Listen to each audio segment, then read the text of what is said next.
Since we had been to Hell, Michigan, and Intercourse, Pennsylvania, I thought it was only fair that on our way to Virginia, we went through boring Maryland.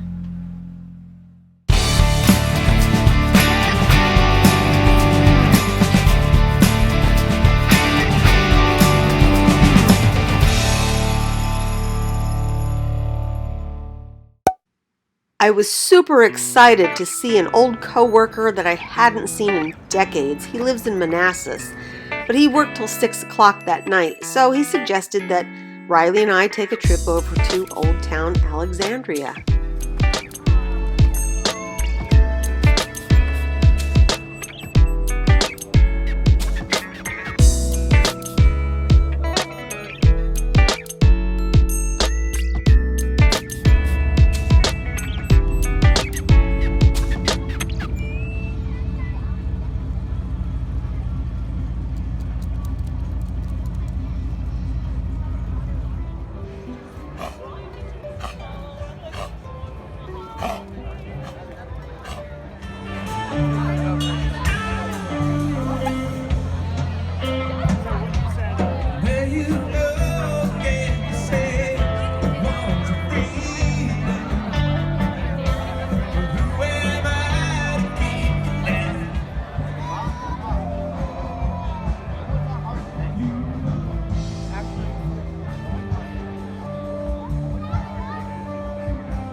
By the time we got to Russ's house that night, Rylie was pooped.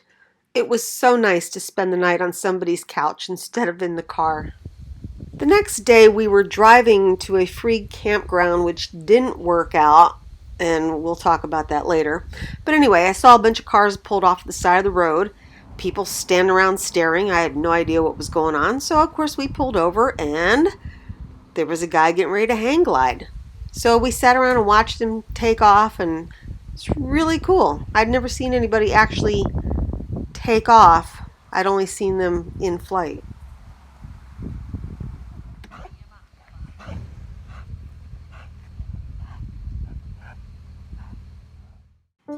It's easy to lose track of time and not know what day it is when you're on the road. And, well, this day happened to be Columbus Day. And again, the campground didn't work out, but we'll get to that in a second. But I did find 2 different wineries that were open on Columbus Day. And this was the first one. Set on, I think it was on 8 acres, the gentleman told me, the guy that owned it. And so once we did our wine tasting, I did the wine tasting, he suggested that Rylie and I take a walk around the grounds. There was a nice little path, and really, it was a beautiful day. So it was nice to get out of the car and explore this beautiful property.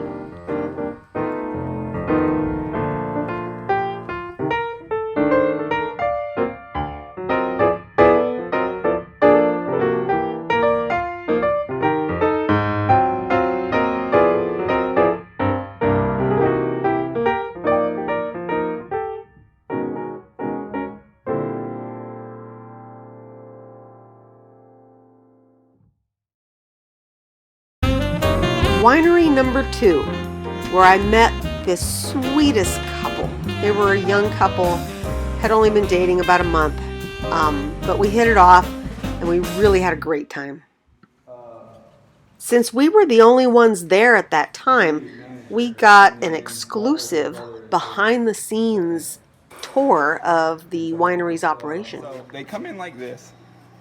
We dump them in this machine over here with the tarp on it. Oh, okay. Yeah, so their fermentation's done. We know that because the level of it dropped. You want to control the temperature. If you control the temperature, the colder it is, the longer it takes to ferment, but that's what you want because you have more control over that. See how much higher this one is? So you don't want this to get dry. So once in the morning and once. Of course, I had to take a picture of the Toyota lift. While we were sharing a bottle of wine out on one of the picnic tables on the property, we had a surprise visit from the paramedics. Apparently, somebody was having an issue inside the winery.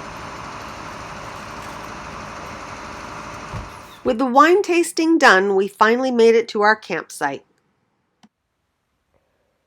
Okay, so let's just say last night was not a good night. I didn't realize it was Columbus Day. It was a 3-day frickin' weekend, and I went to a campsite, and all the campsites were taken. Yeah, so I was very frustrated, so we went to Walmart. Just camped out at Walmart. Today, went wine tasting all day, feeling good. Got my wine, got my Miss Rylie. We're hanging out, having some lentils. This is a much better night because now it's Monday night. Columbus Day is over, hopefully.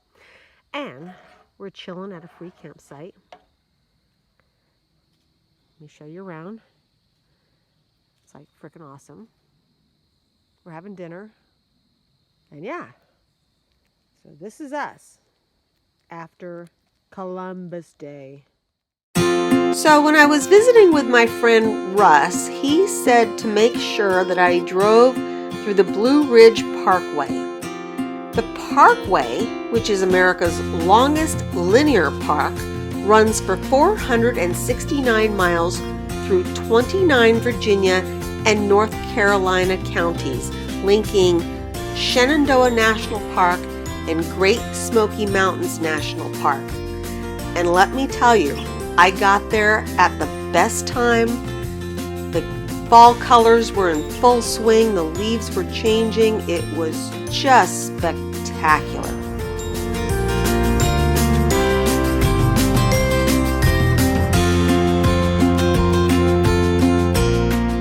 On to our next stop, Williamsburg.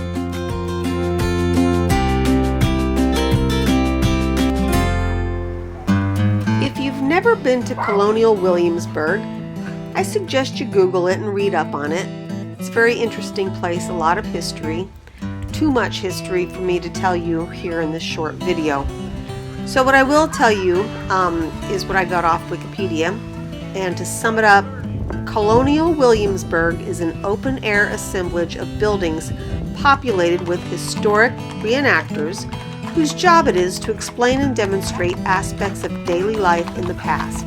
The reenactors work, dress, and talk as they would have in colonial times.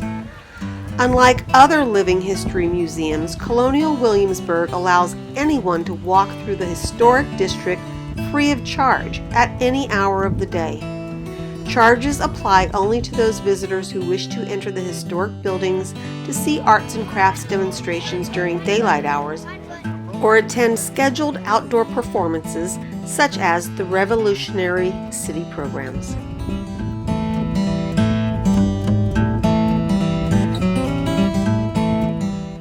Not far from Williamsburg is Jamestown, Virginia. The Jamestown settlement in the colony of Virginia was the first permanent English settlement in the Americas. It was established by the Virginia Company of London as James Fort on May 4, 1607. Jamestown served as the colonial capital from 1616 until 1699. And now we're on our way to the beach.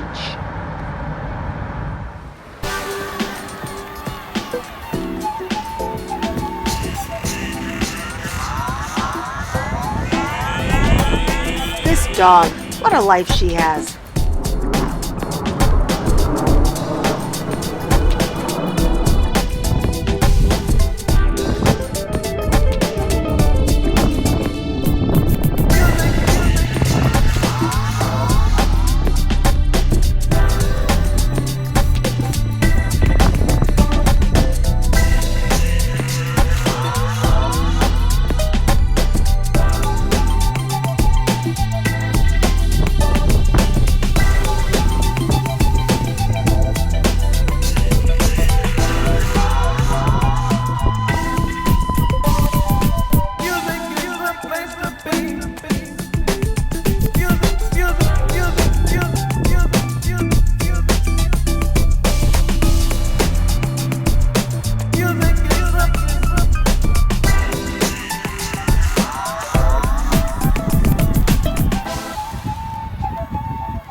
Well, that's it for Virginia. Next stop, North Carolina.